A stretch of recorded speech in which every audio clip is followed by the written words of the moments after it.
everybody. It's 9 o'clock, so why don't we go ahead and get rolling here. First off, well, my name is John Russell. I'm the Deputy Director of the Division of Administrative Services. I just wanted to thank everybody for participating in this meeting today. I know the virtual world isn't ideal, and hopefully we'll be back to being able to meet in person with everybody soon. But I just wanted to thank you all. There's a lot going on in the water world. The main things we're facing, and we'll talk a little bit about these later, but you know, we're coming out of the pandemic, hopefully. Drought and fire are the other two big things, along with just being able to provide safe and affordable drinking water to the people of California. I didn't have too much to say other than that, so I'm going to hand it off to David and Glenn to do the heavy lifting here. But before I forget, I will just say, if you have any questions or want more information on this process after the meeting here, don't hesitate to contact either David or Glenn or myself, and we'd be happy to provide what we can to you. So with that, I'll hand it over to David and we'll get underway. Hey, good morning, and thank you, John. And again, welcome to the State Water Board's Water Quality Fee Stakeholder Meeting. Again, my name is David Ciccarelli. I'm the Chief of the Fee and Revenue Branch, and I'll be facilitating this meeting along with help from our lead manager, Glenn Osterhage. Again, complying with COVID-19 emergency safety guidelines, today's meeting is being held remotely via webcast and Zoom. The meeting handout was sent out on June 3rd. This handout was sent out through the Water Board's fee regulation LIRIS list, along with instructions on how to participate through the Zoom platform. The handout is also posted on our fee webpage. Individuals attending the via Zoom will have an opportunity to ask questions or provide comments during the open discussion part of our meeting. Please use the raise your hand feature on Zoom. If you are joining us through the webcast, you can also submit a comment or ask a question by emailing the email on the screen, which again is feebranch@waterboards.ca.gov. Again, we thank you for joining us virtually today. We thank you for your patience as we move 100% through our virtual meeting space.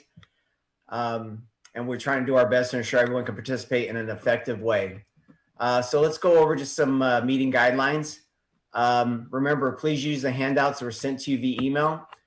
If you don't have them, don't worry. We'll be sharing the documents on the screen, and you can request a copy of documents after the meeting. If any technical issues come up, please email us.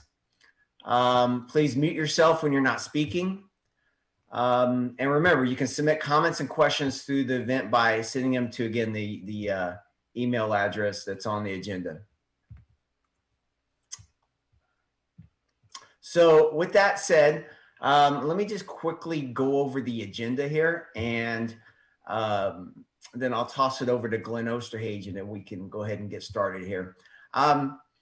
We'll start with going over the Waste Discharge Permit Fund budget cost drivers. And within there is a BCP that we'll be covering there. There's also the Waste Discharge Permit Fund non-cannabis program expenditures. There's an attachment there, which would be attachment 2. We'll go over the Waste Discharge Permit Fund program budget details, which is attachment 3. We'll give a summary of potential fee changes, which is attachment 4. And we'll talk about fees in the development, specifically the stormwater industrial fees. And then we'll be talking about next steps. Our next meetings for our stakeholder meeting will be August 5th. And then we are driving to an adoption date of our fees on September 21st. So with that said, I am going to pass the meeting on to Glenn Osterhage. And real quick, before I do that, let me just state that, again, you know, we host these meetings based on the iterations of the governor's budget. The last budget iteration came out on the middle of May, which would have been the May revise. And so the numbers presented to you today are going to be based on what's in the May revised budget. Our staff had an opportunity to look at that and how that impacts our fees and revenues to support our programs. So the information provided today is based on the May revised. Of course, our last meeting was based on the proposed budget that came out, I believe, on January 10th. And so, again, we'll be looking at information from the May revise. So with that said, let me push this on, toss this on to Glenn Osterhage, and then I'll let Glenn start taking the next agenda topics here, and we'll move from there. Okay. Well, thank you, David. As introduced, I'm Glenn Osterhage, branch manager in the fee branch. One thing we did not list on the agenda under the next steps, although we're going to refer to it later on during the fees and development or potential fee changes, is the winery general order fees. We had separate stakeholder meetings related to that, but we are planning to take an item to the board on July 6th for anyone specifically interested in that one. So it was not listed on the agenda, but we will talk about that briefly on one of the other agenda items. So I want to throw that out there. So to start, I do want to introduce a new unit manager. It's a beta. It says we'll actually go over the first attachment in our presentation today. But before we do that, the BCP that's listed under item number 2 was in the January proposed budget.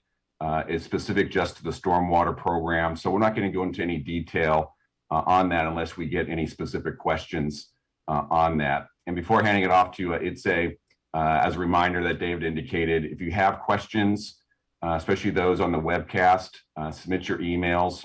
I always do state that there is sometimes a time delay on the webcast, so it may take a few moments before it actually gets into our staff hands. And I'm going to ask, are there any generic questions before we start going through the presentation for my staff? Okay, not hearing anything. So I'm going to hand it off to Itse to go over the cost drivers, and then I'll jump back in after Itse's done with this one. So go ahead, Itse. Thanks, Glenn. So as Glenn introduced me, I am a new manager here with the fee branch, and going over the screen right now, what's on your screen. So I just wanted to introduce that the first box or the first table shows that the budget allocations which are used to set fees. For example, in the first column for fiscal year 2020-21, it shows the budget allocations we use to set fees for the current year, and they are at just about 166 million. The second shows the budget going up the second column shows the budget allocations from the May revise for 21-22, which shows the budget going up just a little over 177 million, a net difference of about 11 million, which is needed to support the fiscal year 21-22 budget. And that's about a 7% increase from last year. So now moving on to the second table. The second table shows primary cost drivers. These cost drivers provide an explanation as to why the budget has changed from fiscal year 2021. And the two primary cost drivers are the removal of furlough salary savings at about 4.5% and the pro rata at 2%. And then the final table at the bottom here, it shows prior year deferrals. So before I do hand it back to Glenn, I do want to ask if there's any questions.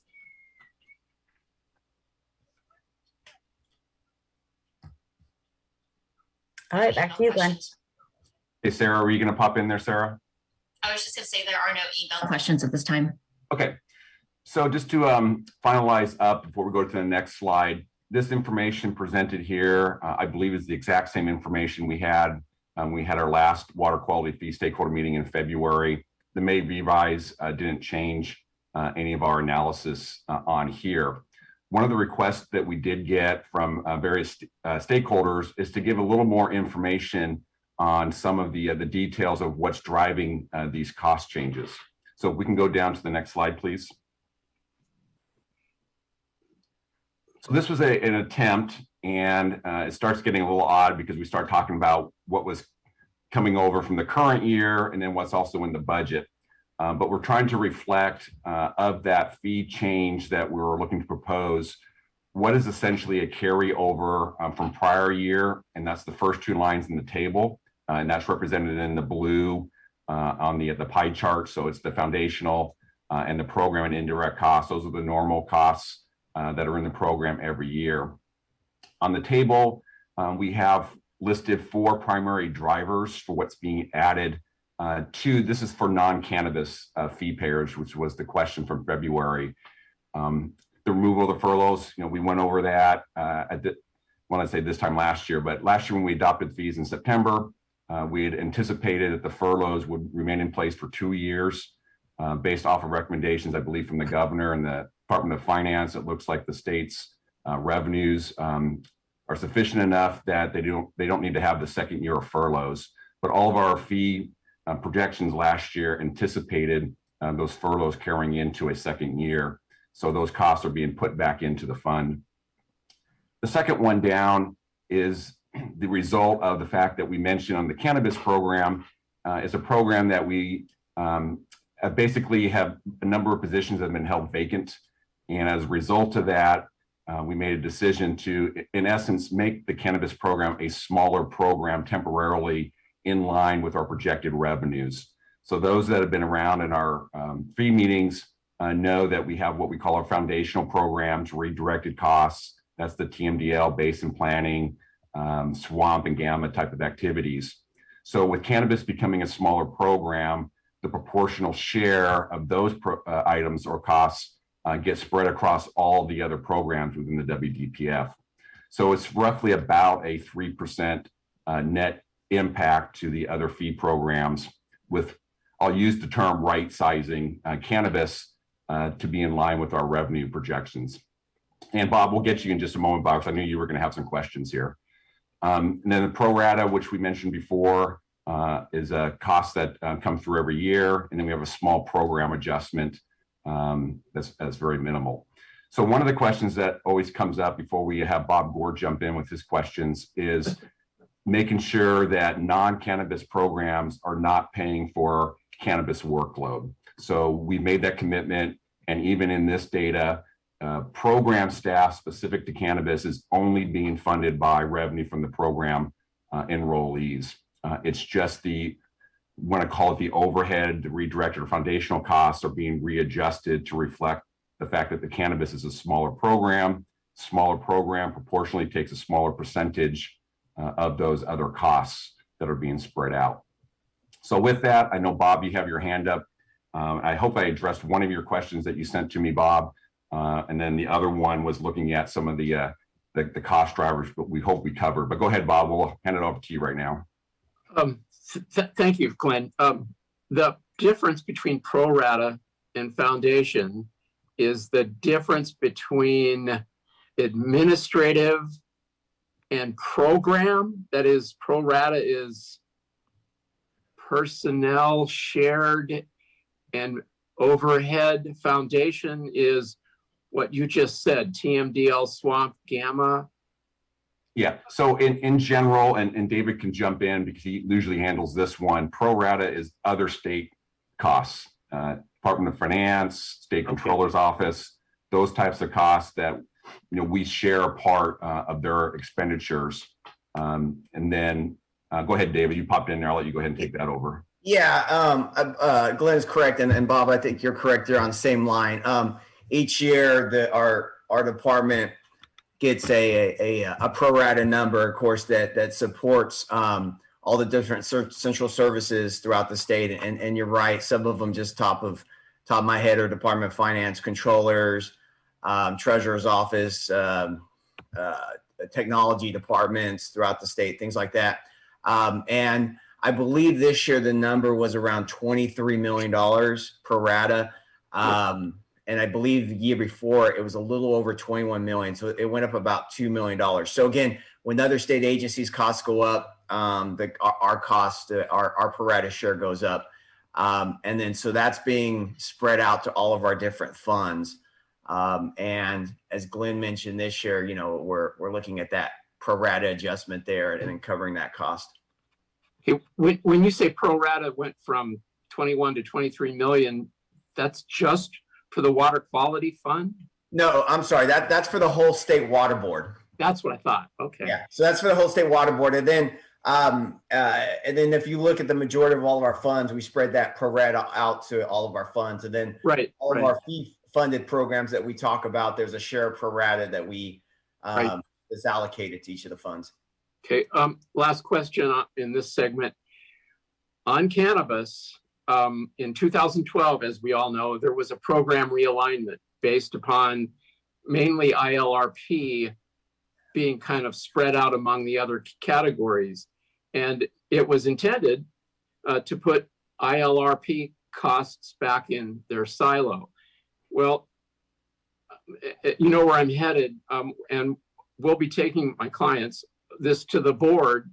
We don't feel that cannabis should be in any way, shape, or form allowed to creep out of that silo. And we've had the same discussion in the last 3-4 years. So with all due respect to Glenn and you, I understand what you're saying, but we're opposed. So I think what you said, though, when you're talking 2012, we're talking about the reduction in the general fund in irrigated lands. No, I'm talking about the general realignment, the study that TAM basically commissioned, where everyone was concerned about there's this informal, especially at the regional boards, informal sharing of staff. That is to say, instead of keeping strictly to the, at the time, 7 water quality categories, the time wasn't being strictly allocated. Well, the realignment was intended to not get it down to the penny, it's my understanding, but to get it more allocated fairly. So in that spirit, I'd say if it's a cannabis cost, it's borne by the cannabis permittees. Okay, and to add on to that, yeah, the cannabis program, I don't have the numbers in front of me, due to pressures outside of the water board, decisions were made not to raise cannabis fees. I'm not going to get into that detail there, but the program itself required the water board to hold, I believe, 35 positions vacant related to cannabis. So the decision was, let's only staff up to their revenue levels and basically make this a smaller program based off of what we're allowed to collect on revenue. So yes, there are costs. Again, on the bottom of the pie chart, it's the green section. It's transferring the foundation, the proportional share of all the overhead and redirected costs. Cannabis, again, I don't have the numbers in front of me. Actually, it's on the next slide. It was like a $12 million program. Now it's like a $4 million program. So it's getting a lot less proportional amounts of those shared costs that are being spread out to everybody. But program staff itself, specifically working for cannabis regulation, is only being funded through revenue collected by the cannabis enrollees. Understood. Thank you. All right. So with that, is there any questions before we move on? Glenn, there are 2 email questions, and I know Bruce has his hand up. So however you want to go about it. Okay, let's go ahead and take Bruce first, and then we'll go ahead and take the both email questions. So Bruce? Yeah, and I just want to make sure I understand in the chart at the top, not the pie chart, but in the table at the top, this is non-cannabis program expenditures, correct? Yes, it's cut off the top because for the screen purposes, but the title, if we scroll down just or scroll up just a little bit, I guess. Right, and then the pie chart at the bottom is related to cannabis only, right? No, the pie chart is the data in a pie form. Okay.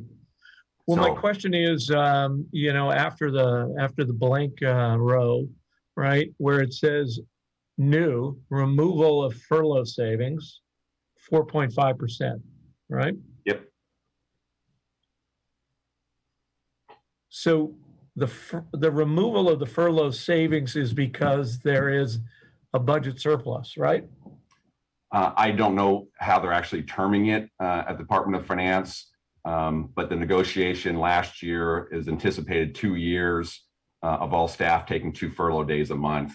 It turns out it's only going to be for 1 year. David, you're going to jump in? That's Bruce, that's correct. When the governor came out with the furloughs a year ago, within the budget, it did say that furloughs would be in place for 2 years. However, if revenues came in and exceeded expectations, they would relook at it. And then when the May revise came out, the removal of the furloughs were in there. And so what we're doing is, we're putting that cost back in basically, which is 4.5%. Yeah, and then that's I guess. And I guess I can understand the logic, but I disagree with the logic. I mean, if there's if that money's being made up because the budget is better than expected, why is that falling on the rate on the permittees? Well, why isn't it just getting taken care of by general fund? So remember, it's not. What happened last year is there was a savings. So so the majority of staff throughout the state took a 9.2% salary, decrease basically. And so as a result, that provided about $7.4 million of savings to the WDPF. So we passed that savings on to the fee payers. Now what's happening is we're just going back to our standard salary levels. And so now we're back to the salary levels, and that's where the 7.4 million is being put back into the budget. Yeah, I'm going to be respectful of the folks who emailed the question, but there was a savings, but yet the fees went in irrigated lands, the fees went up. So I guess. Yeah. So my logic chain is broken. No, to Bruce's question. Yeah, I was going to say jump in here. So last year, for those that are technical on the budget, the adopted budget last year did not actually reduce our expenditures for staffing. We were directed to keep our costs down roughly 5 to 10% depending on the nature. So the budget was at the full staffing authority. Our instruction was reduce your costs down and keep it below what's in the budget.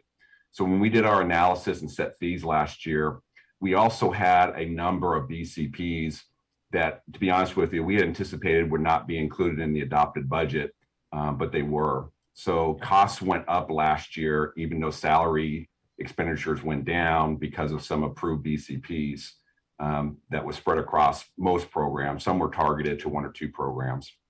So when we anticipated and went to our board with our recommendations for fee increases, when we projected out future years, we anticipated that second year of furloughs continuing through. As David indicated, we're actually going back to our normal budget authority, and we're setting fees now to correspond to that, assuming we fully staff this year, where last year we did not. Yeah, and to specifically get to Bruce's question, we're still primarily a fee-supported organization. Despite the general fund surplus, we haven't been able to claw back any of that general fund for ourselves, unfortunately. We did get a more general fund this year, but it went to things like drought and not to these programmatic things. So that's why, despite a large general fund increase, it's really not been very beneficial to us in terms of paying for our staff. I love you guys. I just don't love the fees. Yeah, I know. And I, and in all honesty, if we were fully general fund supported, that would make our life a lot easier too. So before we go on, I do know, I believe, Sarah, you said there were at least 2, maybe we got some others in. Let's go ahead and take the first of the 2 email questions. Okay, there's actually 3 now, but I'm going to go in chronological order. The first one is from Gail Delahant. Her question is, what were the program costs prior to the furlough? Program costs. So I don't know, Gail, are you actually on the Zoom platform? I thought I saw you earlier on that. I'm trying to make sure I understand your question. I may ask to take it offline to make sure. Sarah, can you read that again just so we can get it? Oh, there you are. There's Gail. Okay, go ahead, Gail. Good morning. Can you hear me? Yes. Oh, good. So I understand the program costs that you are projecting here. but what were the program costs? So the total cost for the programs prior to the furloughs is what my question was. It was, so what were our fees like in 2020 or 2019 prior to what happened with the furloughs? Okay, it's a tricky one to answer because our budgetary authority in the WDPF went up significantly because of a bunch of BCPs. Staffing wise, our costs have been fairly flat. I'm not saying they haven't gone up, but due to some pressures, we haven't really changed our programmatic costs all that much. With the BCPs from last year, it significantly added in costs that were spread across all the fees. So maybe if I can ask Sarah to go down to the next slide, and we'll come back to this one, so there's a comment there. So this is what I call our program budget detail, where it shows our column B, our fee budget that we set fees for last year. That number actually reflected the salary reductions. So if you look at the bottom, the $165.8 million, and we know we roughly have about $7 million of furloughs, it was roughly a $173 million program based off of the authority, but we only targeted expenditures to $165 million. So I don't know if that 172, 173 number is what you're looking for, Gail, or something different. Can you remind us what the BCPs were for? If you give me a moment, I'm going to have to go into my drive here, unless someone else, I don't know if we have any program staff that can recall the specific BCPs. But give me a moment and see if I can go into my files here. Was it PYs for certain programs? Yeah. Bear with us. We'll take a little short break here as I dive into my folder structure to pull up the documents from last year. And this is Karen Mogus with DWQ. One of them was for the water resilience portfolio, and I see that you've got it here listed. So this will be better than trying to for me to get it off the top of my head, but the water resilience portfolio was one where we received PYs for the NPDS programs, pretreatment program, as well as recycled water and constituents of emerging concern initiative. And so that wasn't a general fund? No. Wasn't that general fund for that? No. Okay, so I pulled it up, and right now I'm not able to share the screen, so I'm just gonna go through the BCP. If you look at your Zoom screen, I pulled up last year's agenda from the August meeting. Okay, so here are the primary BCPs, the sewer service provision for disadvantaged communities. Obviously, you can read through all these. I'm not sure, Sarah, since you already have this up, oh, you only have the one slide here. I know there was another slide that actually showed the amounts for each of those. So I have that on my separate screen here. The one for stormwater was a very small one for $175,000. There was a freshwater and estuarine harmful algal bloom program that added $1.5 million to the program. There's an accurate and timely assessment of California's surface water quality that added just under $1.3 million. As Karen indicated, there was the water resilience portfolio that added $1.3 million. And then there was also a second year, so a prior year BCP had a 2-year ramp up for sewer service provisions for disadvantaged communities. That added just over $1 million. So in total, rounding it off, it was between $5 and $6 million that was added to the fund last year. That basically increased our expenditures, but we also, on top of that, were directed to reduce our costs through the furlough savings program.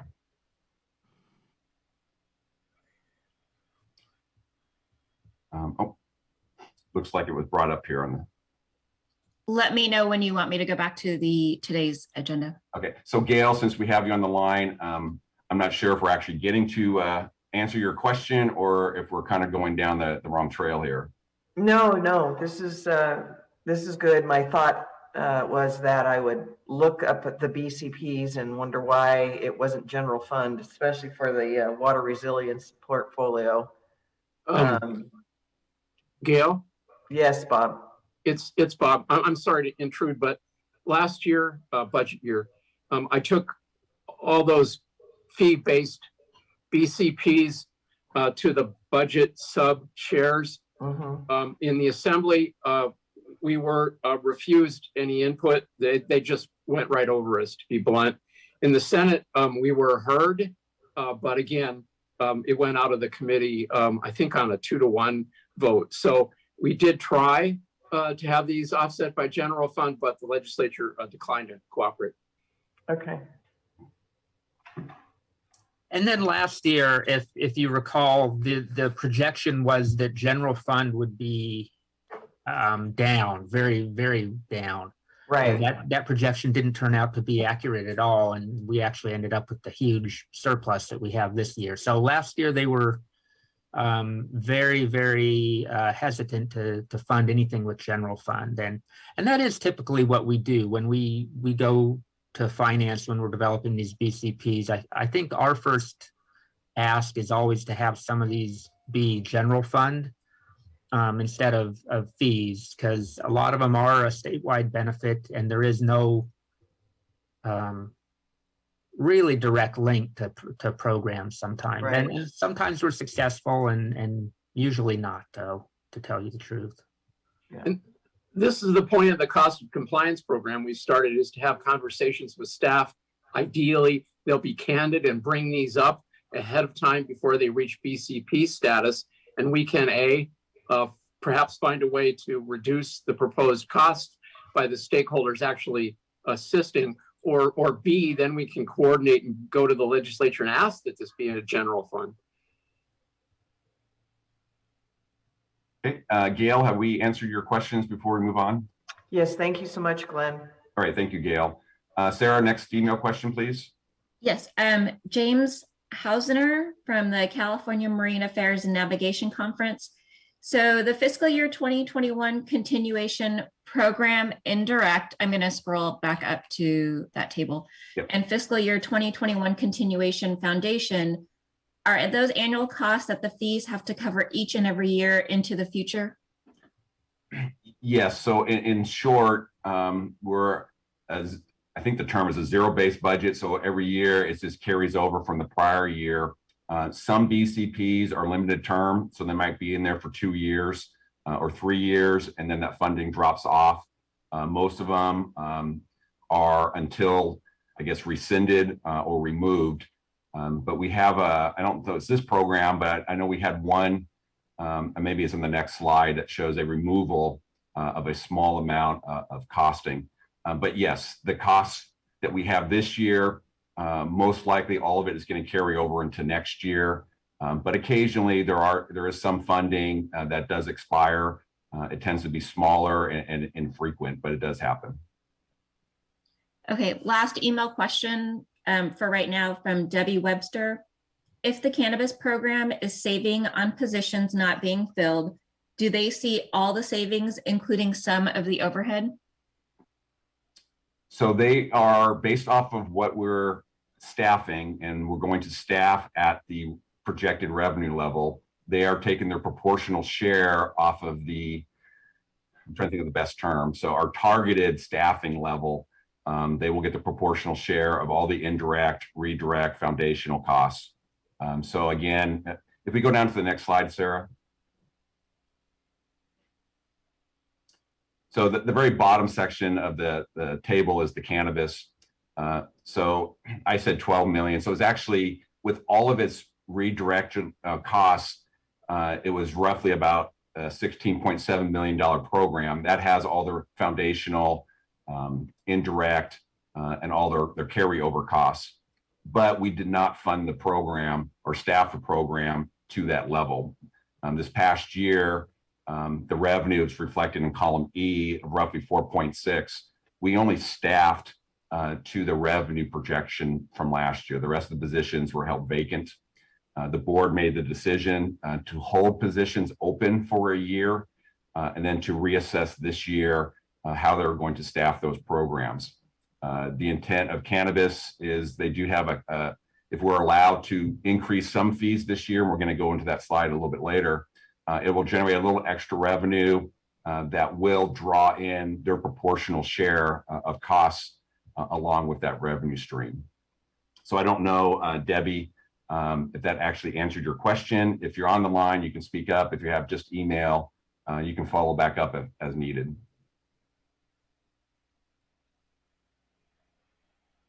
I don't see Debbie on the participants list. Okay, so Debbie, if you're listening in on the webcast, and again, web's portion may be delayed, so you may get this about a minute from now. You can follow back up and we can address any follow-up clarifications that you may need related to Cannabis. Sarah, have you got any other questions before? Not at this time. Okay, can you go back up one page again to attachment 2? Bruce has a question. Okay, go ahead, Bruce. I did too. So at 9%, is the fee $1 on irrigated agriculture? Is the fee $1.26? I have not actually calculated what the amount would be, but yeah, I'm assuming your math skills are pretty good, Bruce. So if you add in whatever that percentage number was, round it to the nearest penny. That's some serious money. Okay, and someone else had a question? Yeah, this is Noelle Kramers with Wine Institute. So Glenn, I appreciate you answering Bruce's question earlier about the removal of furlough savings, and I thought I understood it. But then when Gail asked the question about the BCP changes, it looked to me like they're about on par. So with the BCP increases last year and the furlough savings last year, fees should have been flat. Okay, so the simple question or way to answer that without actually going through the detail is we probably had a deferral carried over from the prior year. So there's often, for various reasons, the board will adopt fees that are less than our expenditures. Maybe we had a reserve or we had a balance that they were able to say, we're going to use some of our reserve and defer those increases.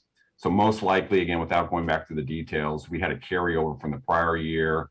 Maybe some of our revenue numbers went down for some of our programs or some of our projections changed. But just on that, yes, we had some, you would think furloughs would offset the fee increases, but we probably had some carryovers from the prior year. So the furlough savings were incorporated into the program. Yes. It's just that there were other costs that offset that. And so now, I mean, we did see the savings even though fees increased. Even though fees went up, you saw the savings. It's just that, again, if we're running a structural deficit, so our revenues were below expenditures and then expenditures went up, we have to make up both of those pots. So you have the revenue shortage that we have to make up and any expenditure augmentations that are new to the program. Okay, thanks. And Glenn, let me add one other thing also, if we can go back to attachment 1, which has to do with the fiscal year 2021 prior deferrals. So when we went to the board last year,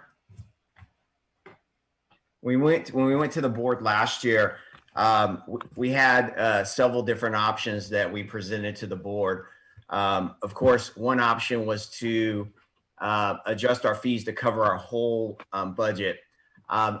One of the proposals was to adjust our fees and generate about 75% of the revenue, which was the option that the board adopted, which basically meant about $2.5 million of our cost there was a savings basically, and part of that savings where we were holding staff. And so our organization held about 10 staff vacant, which achieved about a $2.5 million savings. And so when you look at this chart here from prior year, there's these percentages here basically reflect that $2.5 million. Now we're showing you a full budget, and the adjustments that Glenn shows are going to show here on the, on the, I believe it's attachment 3, basically reflect if we're going to fully staff all of our program and go back to the full budget, here are the impacts. So again, last year, the board chose not to raise fees to the full budget and provide some type of savings. And part of that savings was to hold staff vacant. What we're showing now is, based on the May revise, to adjust our fees to the full budget, here are the impacts to fee payers. And that kind of ties into what I was going to follow up on, going from this slide to the next slide before we go to attachment 3, is if you add the two numbers on the second table, the 6.8, and the bottom table, the 3.2. So the cost drivers that are new to this budget, the deferrals from last year, add those two together, and it's not always additive, but it's 10%. If we can go to the next slide, please. So based off of the realignment of the cannabis to make it a smaller program in line with its projected revenue, that's causing, or it's requiring, some costs to be shifted, not program costs, but these are the overhead foundational costs of about 3%. So we have the 10% from the prior page, the 3% here. So it's roughly about 13%. Again, these are just average numbers that will lead into the next slide. So we can go to the next attachment, please. So I wanted to bring up that roughly 13% number that are driving column I, the percent change. Everyone's going to focus in on that column as to what we think may happen to our fees when we go to the board in September. Most of the programs, at least the bigger ones, WDR, Stormwater, NPDES, those programs are all in that 13% range. Water quality certification is a little higher because it had a bigger deferral from last year. And then we have the NPDES. Actually, NPDES is only 9%. NPDES and Ag are both in that 9 to 10% range. Land disposal, we've had a number of years where projected revenue in that program has been sufficient. This year just needs a minor one. So the number, again, using a 13% kind of a assumed average, is being driven by the furloughs. It's being driven by pro rata. It's being driven by the deferrals from the prior year in which we held positions vacant, and our intent is to fill those positions. And then the shifting or the downsizing of the cannabis program to reflect what we're actually staffing in that program. So a lot of verbal communication there. I'm not going to go through this chart because I'm sure we may have some questions, but this is just kind of laying out. B is what we set fees on last year, which did include a reduction for furloughs. C are the BCPs. Again, we have the one specific to stormwater. Column D is the reshifting, primarily due to the cannabis proportional share of overhead and redirected costs. And E becomes our fee budget for this year. So it's $169.4 million. Our revenue is only forecast to be about 153. And so we're going to look to go to our board to make up that difference. Everything right now for water quality, if the board decides to fully raise fees, which is column I, that we'd be looking at standard 4% increases in future years, so J and K. Obviously, if our board makes a decision not to fully raise fees, a portion of the I gets moved over to column J, and we'll address that, should we get that type of direction. So I'm going to pause here to see if we have any email questions or anyone on Zoom has any questions. There are 2 email questions, and then there are people that have their hands raised. So why don't we go with the email questions first and then hands? Okay. Okay, so Jared Voskel from the California Association of Sanitation Agencies is asking, what caused the WDR to increase from 11.7% in March to 13% in June, and the same for NPDES from 8.5% to 9.2%? So primarily, it's probably looking at our revenue projections. I don't have the table from the February meeting, but I'm assuming one of two things: either the revenue number, our current projections are lower. Anytime revenue goes down, it impacts the fee, or however we are reallocating numbers, we may have tweaked based off the cannabis. Again, its proportional share of other costs, how that's being spread should be proportional to the other programs. So there's always two drivers to the fee. Again, column I going up. One is expenditures for various reasons gone up, but most likely it was the revenue side. So Jared, I can look at that separately and get back to you on that one. Okay, next question from Debbie Webster. How much or what % of staffing compared to the individual program categories under the water quality fees is occurring? So number of positions authorized, number of positions filled, and positions authorized or positions filled. Yeah, so I'm gonna hand this off to David because he's been working with our budget and our accounting for filling staffing. Generically, I'm gonna say it's roughly 10%, but I think David, you have a lot more detail on that one. Yeah, I don't have the exact numbers. I mean, the WDPF supports roughly about 600 positions statewide. Looking at just kind of the impacts of cannabis, there's about 35 positions right there being held vacant, just directly to the cannabis program.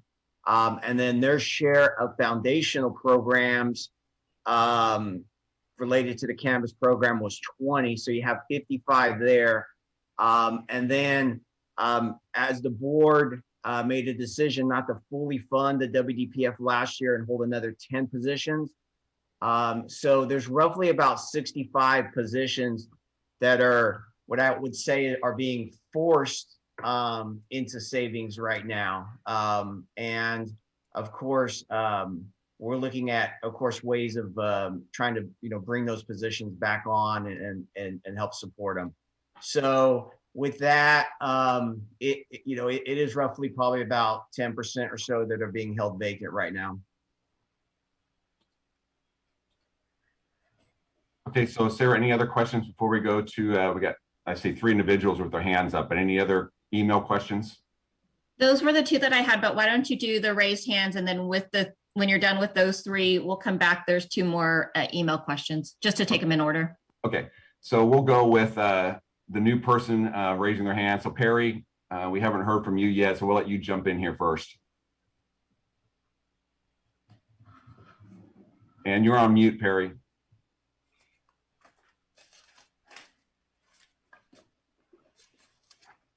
There we go. Sorry about that. Yeah, thank you, Glenn. I haven't seen either you or David for many years, haven't participated in this program. I've watched the outcome though. And I'll just start out with my headline. It's going to go from $1.12 an acre for irrigated ag to $1.24 roughly. And it seems to be a very inward looking budget. Certainly staff needs to be covered in each of these programs. And we are actually getting to the point of a mature program in the irrigated lands.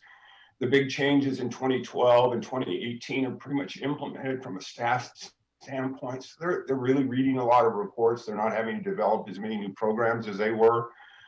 But when I mention inward only, I think the state, and we're going to take this to the board as well, the state needs to look outward at what's happening in agriculture. We're on the precipice of almost a disaster. The growers that are not getting water, they're in a disaster. Our biggest crop in the Central Valley is almonds now, and they've seen price drops by 50%. So what we have to do as growers is we reduce costs. We don't like to, it's hard, but we have to figure out a way to live on a smaller budget. And I think that the state and the Irrigated Lands Program has to do a similar action. They can't go on business as usual when the walls are crashing around us. So I just know it's difficult to back off of these, even though it was in the March report, but it's a whole different situation now than it was in March because of the snowfall and the water availability, and try to work on the labor we have now at the change of overtime has been a huge impact to us. And I don't even want to go into all the things that have changed in the last year or two, but we really need to figure out a way to hold down these costs, because that increase goes direct pass through to the growers. So they have to write the check. We write as a coalition $1 million check a year. And on the Central Coast, they have a new program, of course, but they're other than one crop, they're getting hammered in their prices as well. So you know, it's different to be in a city or another situation, but we have to live in the moment from a standpoint of cost. So I would hope this somehow we can figure out a way to mute this increase. And, you know, $1.12 an acre was a steep jump from previous, but I don't know any other way to say it than be forthright with the situation and put the point forward. So thanks for the soapbox. It's just really, I'm the receiving end of 3,000 members who are going to get this, and they are the ones, I'm the one they call and beat up. So I know you guys are the messengers. I feel your pain, but we got to figure out a way to handle this. It's just, it's unsupportable in my mind. So before we move on to the other hands up, and we do appreciate your comments. I know that through the state, there's a lot of drought funding. I'm not looped into all the different mechanisms of how, in this case, the enrollees or the growers can tap into any drought funding. I don't know if David, if you have it, or if Scott or John, if you have any more insight related to supporting. Obviously, I know that the drought is one of the big ones that's being worked on out there. Just waiting to see if anyone jumps in or not.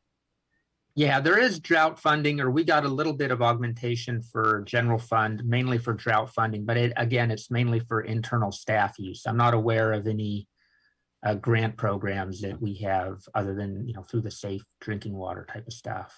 All right. Thank you, John. Well, I'm willing to start a campaign to get some money diverted to this program. If it's not diverted here, because drought funding is a difficult thing to get. It's time delayed. It takes forever to get that. And, you know, our bills go out shortly, 3-4 months on this. So it's more of an immediate thing than trying to pursue a grant for a grower to receive versus a programmatic shift, I would think. Okay, thank you, Perry. I'm trying to look at my list here. I think Gail, I was told you were next up on the hand up. So go ahead, Gail. Good. Sorry. And to build on Perry's comments, Glenn, I was just wondering how many PYs was in the Irrigated Lands program in 2019? Was there any added in 2020? And do you have any PYs from BCPs that are going to add PYs to the Irrigated Lands program? To answer that, and if we have program staff, I do not believe there's been any ag-specific BCPs for a number of years. So the allocated PYs has been consistent for the last couple of years. To my knowledge, none of the BCPs staffing that's associated with them are specifically working in the ag program. That's correct, Glenn. Okay, thank you, Karen. So Gail, did that answer your question before we move on? It does. Thank you very much. And I think, Bob, you were next. Thank you, Glenn. On behalf of the California Association of Wine Grape Growers, the 4,000 family farmers in the Kings River Conservation District and the Modesto Irrigation District, we associate ourselves with Perry's remarks. Also, I would add that perhaps we can all work together with the legislature and earmark some of that $12 billion in general water resource management funding for immediate, as Perry says, ag lands programmatic relief due to the urgency and unanticipated drought. Also, this is a comment. I would ask Ms. Mogus for the August meeting to break out by WDPF programs the various costs. I realize it's probably mostly PYs, but there may be some variances. Ag lands, I noticed, went from 7.8% increase overall in February to 9.8% increase. Now, some of that, as you said, is due to revenue, but it would be good to fully understand it because this cost is going up as your fee payers' revenue is going in the tank. So anyway, if we can have a programmatic cost broken out for the August meeting well in advance, it would be a good idea. Thank you. Bob, can you clarify your question? What do you mean by programmatic cost? Well, I'm sorry, Karen, you can see on the screen now. I'm sorry, that's why I jumped on it because there it is. But if we could, you know, you have WDR, It's a 13% increase, but we don't understand why by category. Yes, overall, I'm sure most of it is personnel related, but you've got BCPs that impact, say, just WDR or just stormwater, where you've got a huge change coming, or just ag lands. If we could understand the budget increases by program, it would be good. Just a small breakout. So Karen, I'm going to jump in because Bob made a similar comment, I think in February, and I provided him some separate analysis that I chose not to include in this one. I don't know, Bob, if you recall that email I sent to you, if that data was what you're looking for. I have it in front of me. You've got, no, I mean, it is helpful. It was direct and indirect program costs, and then the foundational redirects, and then the total. That's good, but if we could understand, like, WDR is going up because we need to do X, Y, and Z as the legislature dictated. It's not so much the numbers, but the real drivers. In other words, if there's a new emphasis on checking tailwater in ag lands, just so we can understand where our money's being spent. You know, with all due respect, the charts you sent were helpful, but they're not detailed enough in terms of daily impacts. So I don't know, and Karen, you can jump in here, if this kind of dovetails into, it's not really cost of compliance, but it's more, I think Bob's trying to get at is, you know, what is staff doing for what they're being paid for? And that's separate from setting fees, which is off of a budget allocation. Exactly.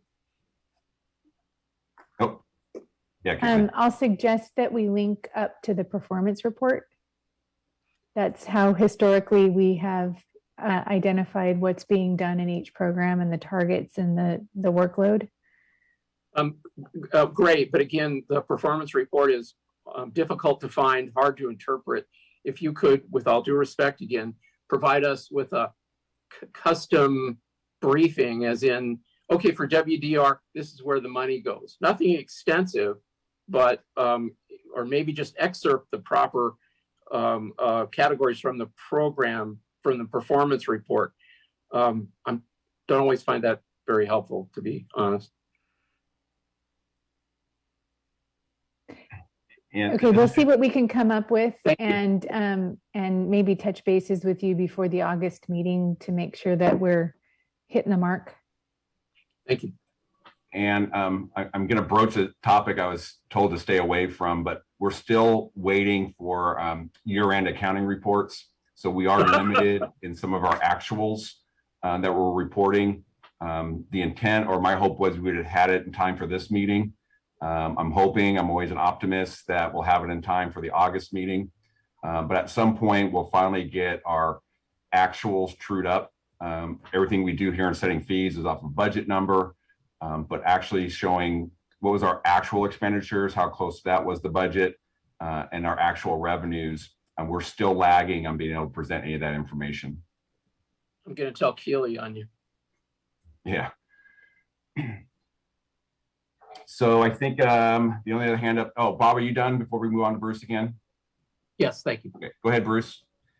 Yeah, I wanted to follow up on Perry's comments and take a little bit different perspective on it. As you and some on the phone call are aware of, there are other programs that regions of the Central Valley need to comply with regards to nitrate drinking water, and that's the CV salts, which is adding additional cost burden to growers in those areas. But all of this, and this has always puzzled me, and you've heard this comment before, all of this benefits beyond just the ratepayers, right? It benefits drinking water. It benefits the ecosystem. There, you know, aquatic life, you know, you choose what you want to describe. So I've never really understood why there is not a general fund component that recognizes the benefit that all of the programs, and I'm not just talking about the irrigated lands program, all of the benefits by their own separate costs, other than the overlords' costs. I call you the overlords costs, but there's millions of dollars every year that are spent by growers to protect water quality and improve water quality that benefit beyond the growers. And so I never understand why that's not recognized by others. So I think that's really important, and that goes to whether it's stormwater, whether it's NPDS, whether it's confined animal facilities. So that there's really beyond what Perry talked about, there is a real cost, I'll say, breaking point. And then the last thing is you're number two, and maybe Karen is the person, or Glenn and Karen are the people. It includes reallocation of employee compensation, retirement, health care costs, and pro rata, whatever that is.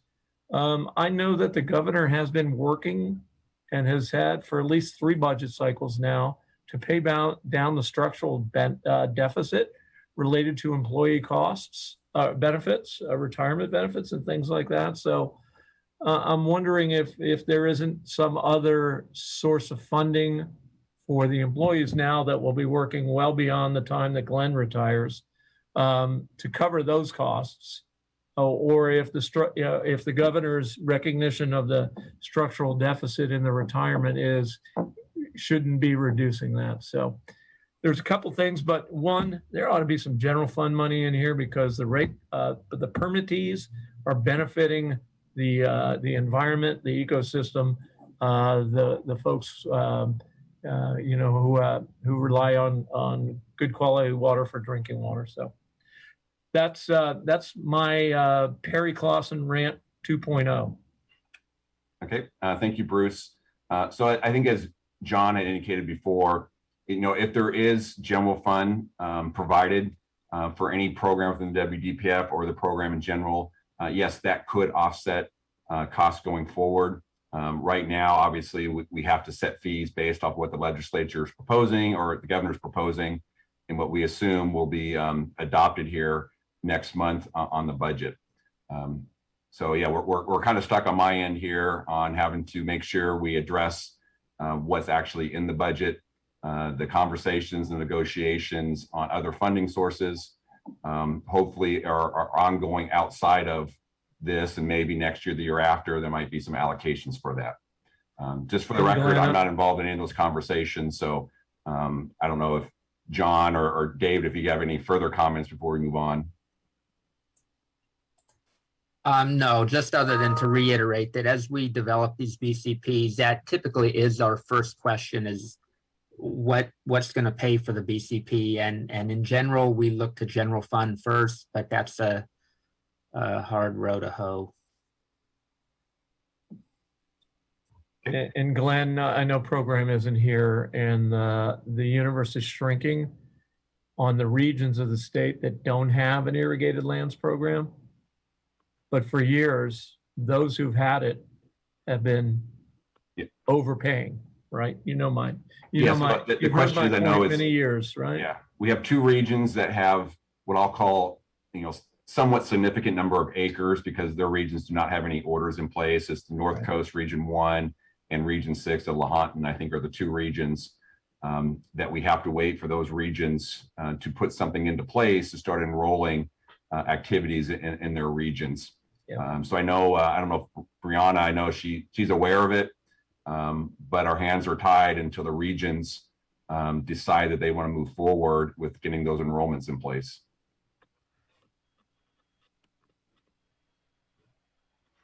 Okay, so Sarah, any other email questions before we move on? Yeah, there's 3 questions. We'll ask them in order. The first one is Tim Johnson from the California Rice Commission. It's more of a comment. I am disappointed that this proposal fails to reflect the realities of drought on California agriculture. Okay. Sharon Green from the Los Angeles County Sanitation Districts. There's 2 questions. The first one is, can you address the topic of reserves and what level they're at? The last meeting you said you had no information about reserves. We really need this information to accurately assess what the health of the WDPF is and whether the projected need for fee increases needs to be adjusted up or down. So for the record, I fully support Sharon, your statement there. I'm in the same boat. Right now, we do not have accurate projections on what our fund reserve is. I have estimates, but I'll be honest with you, I'm not comfortable with those. I've made that statement, I think, the last 2 meetings. I'm eagerly waiting for us to be provided prior year reports and current year actuals in which to forecast that. So based off of what I'm projecting, which is well over a year without having actual data, I'm still trying to shoot this fund to a 4% reserve. It's a large fund. Years ago, I think we started at 10%. We drove it down to 5%. Now we're targeting a 4% reserve. But yes, the concern, I think, Sharon, you brought up, is if revenue was lower than the numbers I'm projecting, or obviously if expenditures were higher than what we are projecting, it drives our reserve balance down. If we go down to say 2 or 3%, we're going to have to at some point try to get back to our comfortable prudent reserve number. If we're lucky and revenues are higher and expenditures are lower, then our reserve comes in a better shape, and it gives our board members more flexibility on how to raise fees when are needed or defer fees. So it is still an outstanding item. I'm still waiting to get those updated reports. But once we get them, I'm going to keep my fingers crossed that we'll get them in July. It'll be a quick turnaround for that early August meeting. But it is needed in order to us to make sure we're keeping a healthy enough reserve to cover any uncertainties. David, you were going to jump in there? Yeah, I was just going to add.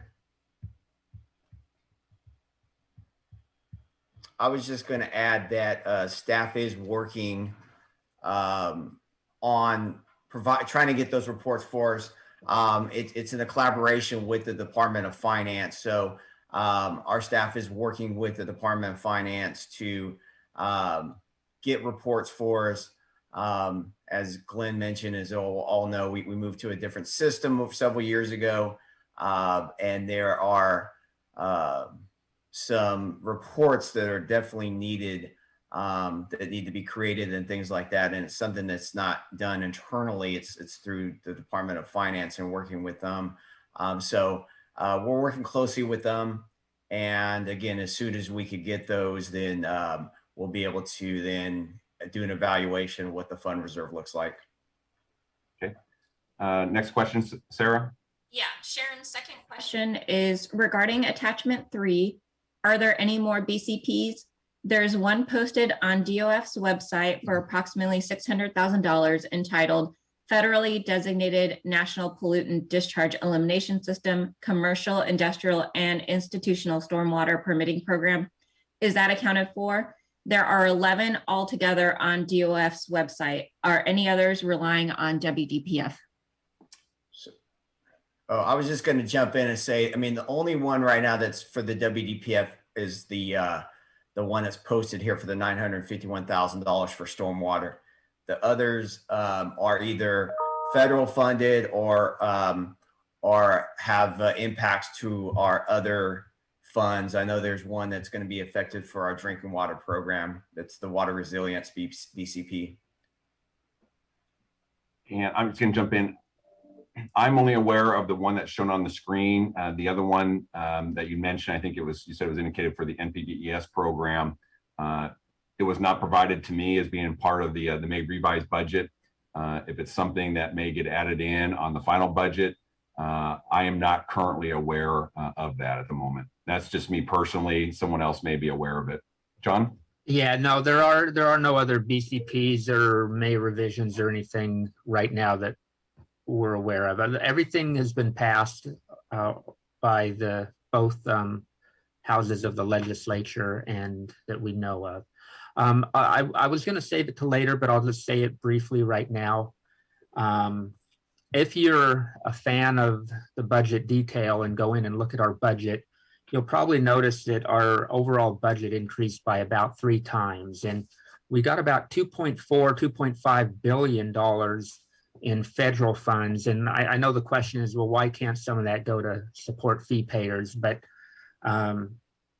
it really was for a couple of specific programs, water resiliency, including a lot of infrastructure projects. Most of that federal funding is pass-through money, I guess is where I'm going. We get it and it goes out in the form of grants to people for drinking water systems and wastewater systems. Excuse me.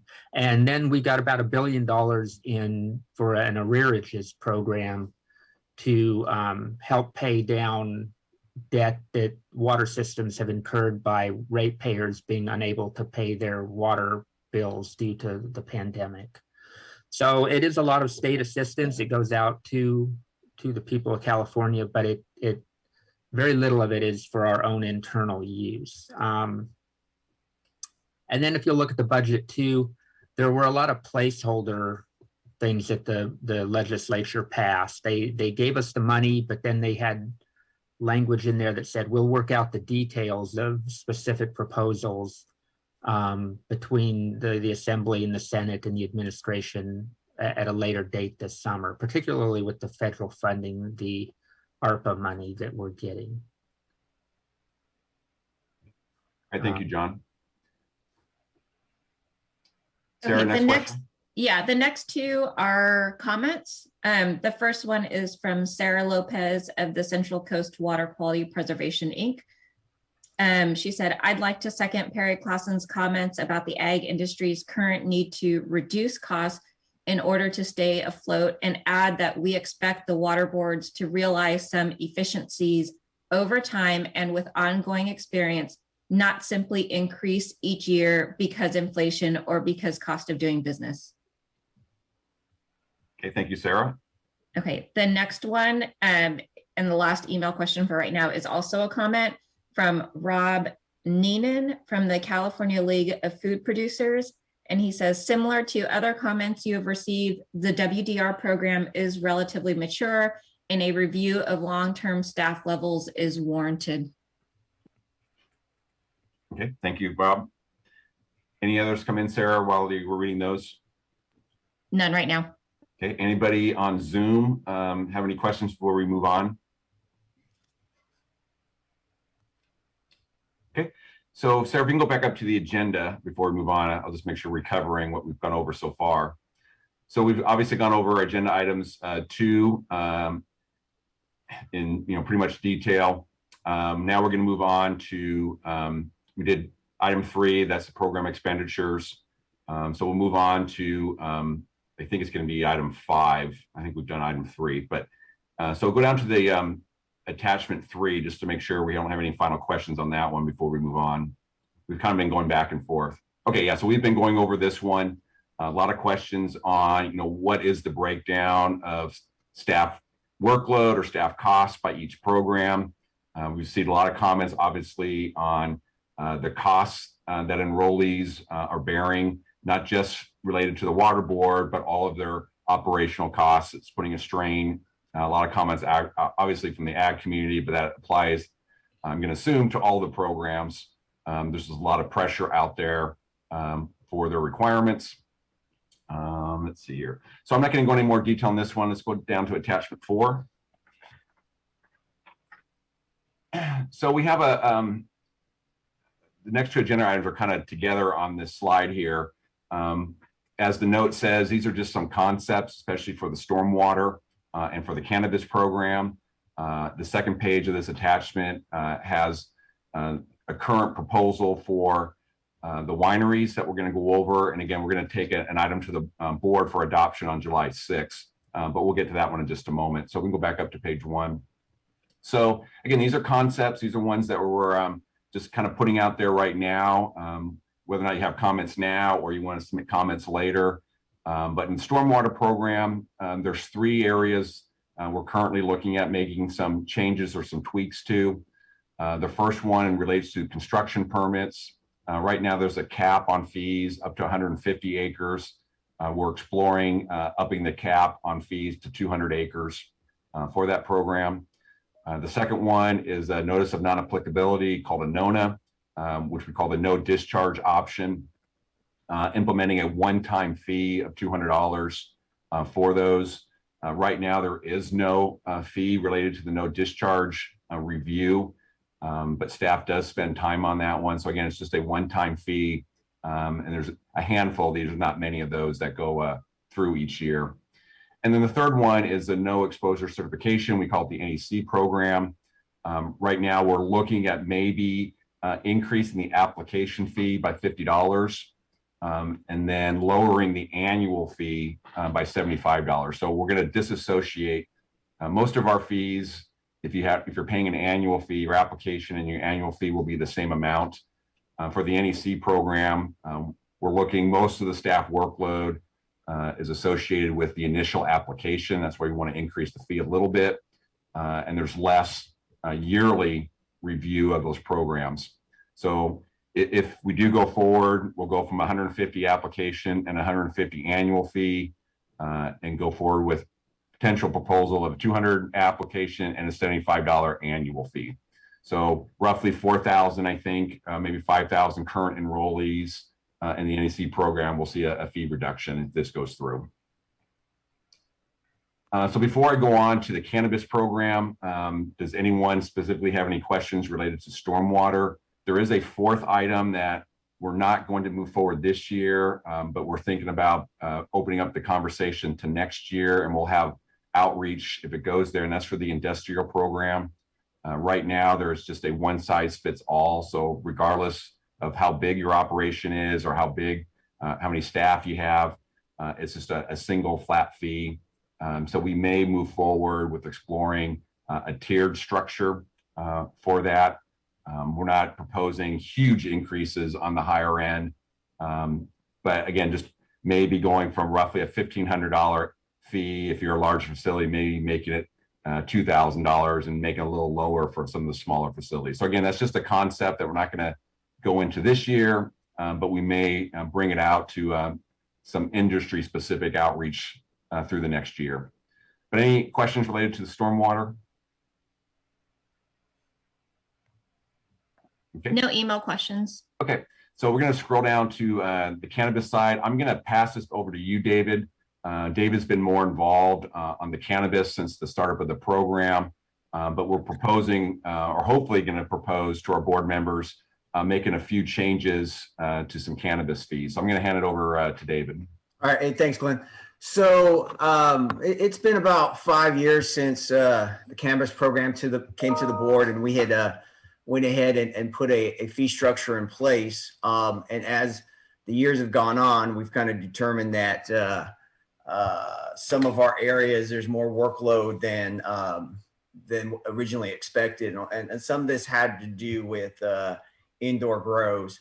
And so bullet number 2 there, currently right now, our indoor grows pay a $600 application fee, and is basically for 5 years of coverage. So they're not paying an annual fee. And, you know, we're noticing that, that there's more work associated with that on an annual basis. And we're noticing that, that some of the discharge are coming from waste haulers. And so as a result, we're looking at having an annual fee for those that are associated with waste hauls at these indoor grows. And so we're looking at, again, an application fee and then also an annual fee associated with that. We know that there are a lot of the indoor grows that are connected to an approved municipal sewer system. And again, currently they're just paying a one-time application fee. There's no annual fee, but there's still staff time that's involved in on an annual basis working with some of these indoor grows. So we understand that it's a limited time, but we still are a workload of looking at reports or database work. And so we're looking at charging a small annual fee of $185 annually to cover that workload. And then we're also looking at adding a per acre surcharge of $100 for per disturbed acres greater than 1 acre to reflect, again, increased workload. Staff go out to sites that are greater than 1 acre and they find water quality issues that have to be addressed. And so we're looking at currently just adding an additional surcharge to help cover that cost. And this cost will be on top of their current permit, which is based on a tier system right now. And then in line with kind of what we said with the municipal sewer systems of $185, we also have a conditionally exempt outdoor cultivation site fee, basically. And again, that fee is the same thing. It's a $600 application, but no annual fee. And so we would be proposing an annual fee about $185 for discharges that do have a conditionally exempt outdoor cultivation site. And again, it'd be the fee would cover a small annual cost that staff have to do to monitor, look at reports, database work, communications, things like that for these type of sites. So we're moving all of these sites into having an annual fee, which will again help cover some of the costs of the program. In addition, what's not on here, we are looking at doing a slight increase on all over the outdoor grows, basically. And then again, our outdoor grows are currently on a tier structure. And so we're looking at doing a slight increase on all of those. And we're kind of determining if it's going to be just an average fee on all of them or more maybe of a weighted average where those costs are spread out. So we are definitely looking at this. With that said, we're also, staff is also looking at hosting a specific stakeholder meeting for the cannabis industry sometime in July. We'll be able to kind of go over more details. And ultimately, and we know that, these fees right here or these proposals right now aren't going to fully cover the program cost. We recognize that right now. However, it does start to generate some additional revenue, which would help, go towards, covering the cost of the program, which then, as Glenn mentioned earlier, as we've made the adjustments to the cannabis program, if our costs go up or if revenues go up and start covering more of the cost of the program, in addition to covering more of the foundational programs, it helps reduce the cost for the other water quality programs in those foundational programs. And we may not see that this upcoming year because we'll need this fee structure to play out to see what the revenues look like and how they're going to come into the revenues. But again, by making some of these tweaks, we do anticipate that it's going to help cover the overall foundational program cost in the WDPF program. So Glenn, you have anything to add to that? No, I was just going to add, we're going to look to do a meeting in July. We're working with program staff to identify the best available date. So hopefully soon we'll put something out on our LIRIS. And also I know there's a separate cannabis LIRIS list for anyone interested in discussing the cannabis fees in more detail. So before we move on, any questions related to this topic? There are none related to this, but there is a comment when you want to take it. Okay, go ahead, Sarah.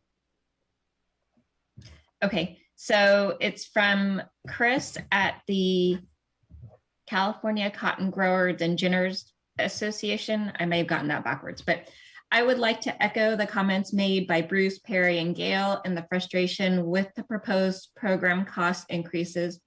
Over the past couple of years, growers have been impacted by numerous additional regulatory costs and additional impacts to income that are outside of their control. We oppose any and all fee increases for these programs. No other emails. All right, thank you, Chris, for your comments there. So before we move on to the next one, which is talking about the winery one, I do want to just verbally bring up another item that just kind of came into our radar just recently. It's a very small one. It's related to the NPDES program, a very small within the drought. I'm trying to look at the language I was provided.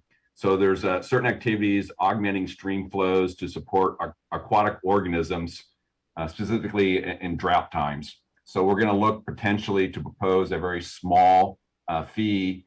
It would be in line with our NPDES category. Right now there's 3 fees, but there'll be a 4th one that we may propose. It's going to be a lower fee basis, very minimal staff workload. And again, it's during emergencies. But I just want to throw that out there. It just came to us. If we have more information to provide in the August meeting at that time, we will. So with that, the final one on this item is the winery fees. As indicated, we are planning to take an item for consideration to our board members on July 6th. We had a couple of different fee stakeholder meetings this spring. This is kind of just the high level summary. It's not everything that's going to be presented, but based off of comments we received, and I know Noel, you're on here and you can speak to it since you've made some comments to us. We're looking to propose a fee structure based off of the flow value of the water flow. The flows are kind of in alignment with the tiered enrollments with the new the winery general order. So again, we went through a process where we had an option based off of threat and complexity, and then we had a couple of different options based off of flow values. And this is the current front runner that we're looking to propose. And then at the very bottom, there are a couple of different fee reductions we're going to propose to our board. One is on local area oversight. Right now, it's more in line towards the Napa region since they have certain activities already in place there, but it is something that could be implemented across the state if approved by the regional water boards, but they'll get a fee reduction. And then the approved sustainability program of 10%. So in general, we have been stating with our winery stakeholders, and we'll make our presentation next month to our board members, that these numbers are just our estimates of anticipated enrollments. We've let people know it's going to take 4 or 5 years for things to kind of settle down. We'll keep reevaluating based off of targeted number of staff that's going to work on this program, and the revenue that we would get in depending on the enrollments, and then especially for the reductions. Right now, it has to be determined what's actually going to be part of the oversight or the sustainability programs. And once we have a better idea of what those are, we'll be able to adjust those reduction numbers if it's warranted to go higher or lower. Again, we're not here to argue higher or lower. If it's warranted to be a higher reduction because those agencies are doing the work on behalf of the water boards, we'll have a lower fee. So that's kind of in line with what we do on the ag program, where if they're in the groups or coalitions, they pay a lower fee than if you're individually enrolled in the program. So I don't know, Noel, are you still on? If you have any comments here, obviously I'm anticipating you'll speak in front of our board next month. Yes, yeah, Glenn, thank you very much. And I appreciate the fee that you're putting forward, and appreciate the comments about the potential that you'll look in the future at possible further reductions for the sustainability program. I do want to just echo the comments from a lot of the ag folks that have pointed out kind of that we're in a mature, that they now in the ILRP are in a mature program, and that they'd like to see those programs viewed at not needing to have the level of staffing that they did initially. And we've brought up that concern in the past about these fees, being set now are a significant increase for some of the wineries currently in the regional general WDRs. But I think the biggest concern for my members is starting here and knowing that these are going to increase on an annual basis and could get quite significant in the future. And so I just want to continue to impress upon staff and the board that the importance of doing everything we can to prevent the need to increase fees over time. Obviously, we know salaries increase, but just keeping that staffing level as lean as possible so that we don't see the ongoing increased fees. Yes, and we've made comments before. Obviously, we have to revisit this. We're estimating who's going to enroll into which tiers. Obviously, if people enroll in higher tiers, okay, we can lower the revenue. If everyone rolls, I know it's not going to happen, but if everyone goes into tier 1, then program has to decide how they're going to staff up the program. But we will revisit this. The comments were made that we're going to adopt this. Hopefully, we're going to adopt this in July. When we go to the board in September, these fees will not be changed in September no matter what, or at least that'll be my recommendation, because we just said it. We can look next year. Oftentimes, not always, but sometimes we will hold a new fee for a second year as we kind of see how things shake out a little bit. So I can't guarantee we won't change it come next year, but it is something that we've looked at for other programs for a new fee structure to kind of give it a 2-year burn-in period as we started evaluating staff workload, enrollment numbers, how close were we to our projections. If we're close, great. If we're totally off, then we're going to have to adjust it anyways. John, you popped on there. I was just going to say, and this is probably a good point for Bob to reiterate his cost of compliance work group that he's doing, because not to duck any responsibility or anything, but we are kind of at the tail end of this in the admin side. We kind of set the fees according to what we need to do for the number of staff that we have and everything. So the cost of compliance, the efficiencies that everybody is looking for in our staff and in the program is really on that side of things. All right, thank you, John. So Noelle, before we see if there's any other commenters, anything else you want to add since we have you up on the screen?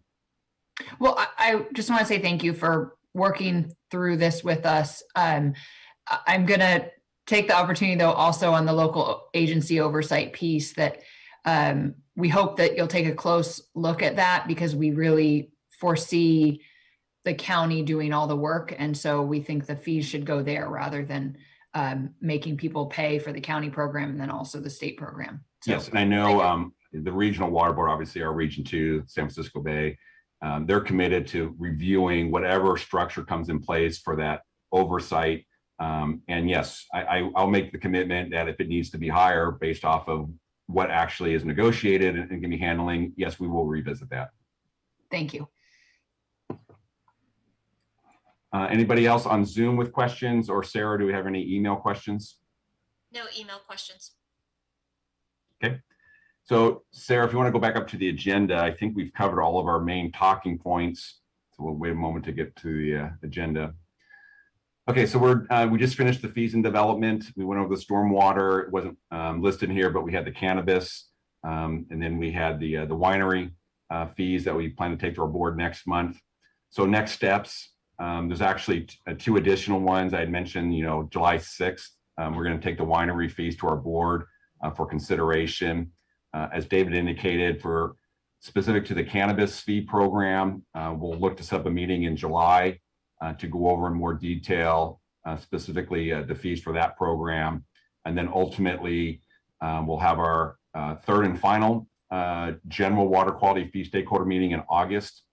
That will be based off of the adopted budget. So hopefully there's going to be no surprises. Last year there was. Hopefully this year there will not be any surprises. And then go to the board in September to recommend any fee changes.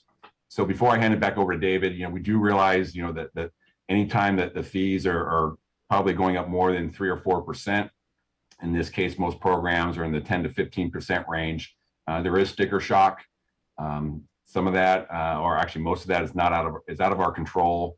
The furloughs caught us off guard. As a state employee, yeah, I'm happy that I'll get my full salary back. But we had anticipated having it for 2 years, and we put that into our fee projections for 2 years. So it looks like costs are going up, but they're actually going back to what the budget has. And then we have some adjustments that we're going through. And the board made the decision last year, at the onset of the pandemic, not to raise fees and to hold some positions vacant. And right now, all of our proposals are going forward to fully staff. So the board will take those under recommendations as well. So with that, I'm going to pass it on to David for any final comments. Go ahead, David. So yes, correct, Glenn. So yes, our next meeting will be on August 5th. We're expecting that there'll be an enacted budget on July 1st. And so once that happens, we work closely with finance and our budget office, and we'll refine the numbers and see what are in those numbers. The other kind of unknown right now, of course, is outside of our workload and things like that. That does sound like that there are some negotiations on working with the unions on employee compensation and for those areas. So I don't know how that's going to impact when the July budget comes out, or if it's going to be in there. Again, I know just kind of hearing through the news and things like that the different unions are working with the legislators and the governor's office on employee compensation. So, and if that does get put into the enacted budget, then we'll have to make some adjustments accordingly there. And then, of course, as Glenn mentioned, we'll be driving to a board meeting in September. Prior to that, there'll be a public comment period. And then, we're always happy to meet. As John mentioned earlier, during his introductions, that if you'd like to, on a sidebar, meet with Glenn or I or John or Scott Couch, we'll be more than happy to kind of go over this. And if there's just more program related areas, we'll be happy to coordinate with program staff and have those discussions. Bob, did you have something you wanted to say? I thought something just popped up. Yeah, it did. I asked for an item at the end of the agenda, like we have on the water rights, for the stakeholders to be able to bring up cost of control, cost of compliance items. It's not there. We have about 20 minutes left before some of us have to leave for CV salts, and perhaps we can discuss cost of compliance. It's become apparent from my email traffic this morning and yours that the agriculture program is probably best convening separately, because we have significant concerns. And Rob Meenan raised a good one about maybe we should all talk about the WDR costs and review those. But let me say one thing about cost of compliance that we can all do right away. The Department of Food and Agriculture has a BCP for a centralized permitting portal for ag users. There would be data accumulated in this that we could use to leverage cost controls and perhaps even efficiency reductions for water-related permits. So I would urge all of you to find and support this BCP, which the Department of Finance now supports. This is extremely important for all of us. That was the item I wanted to have in the limited time for cost of compliance. I'm not sure, David, John, Karen, where you want to take this in the time we have left. So before we hand it off to Karen, I know you had submitted some topics for cost of compliance.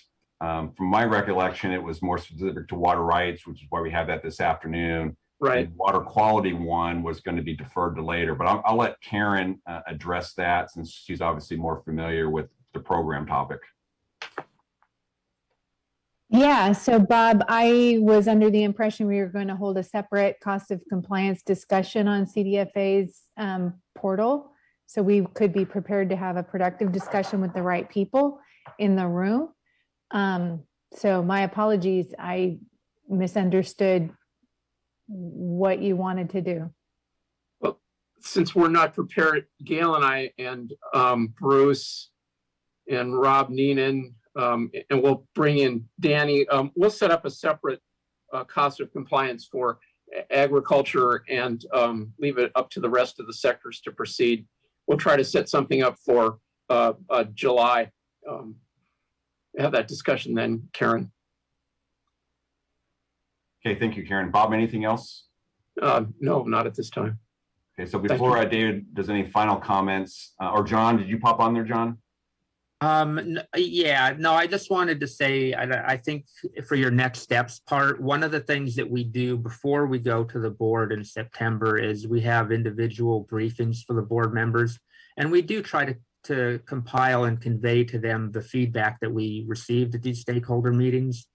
Obviously, we are an interested party in terms of our own internal agenda that we want them to hear, but we do try to give them a flavor of what we've heard in these meetings. But I did want to say, our board meetings are a public process, so I would encourage you to write them or meet with them or whatever you do separately, and then participate in the board meeting so that the board members do get the flavor of what you want to communicate from you directly. So I think that's very helpful to the process.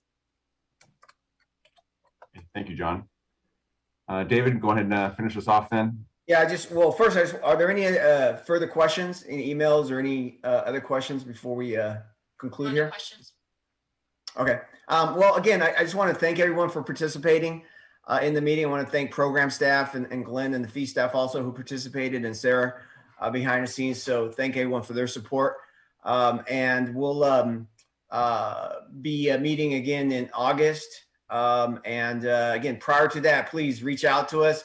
I know there's a few email questions that have come through just on some specific other stuff that Glenn and I will address. And so again, please reach out to us if you want to meet. And as Glenn mentioned, we'll be taking the winery fee structure to the board on July 6th. So we encourage you to participate in that. Again, I just want to say thank you everyone for participating today, and we'll see you soon.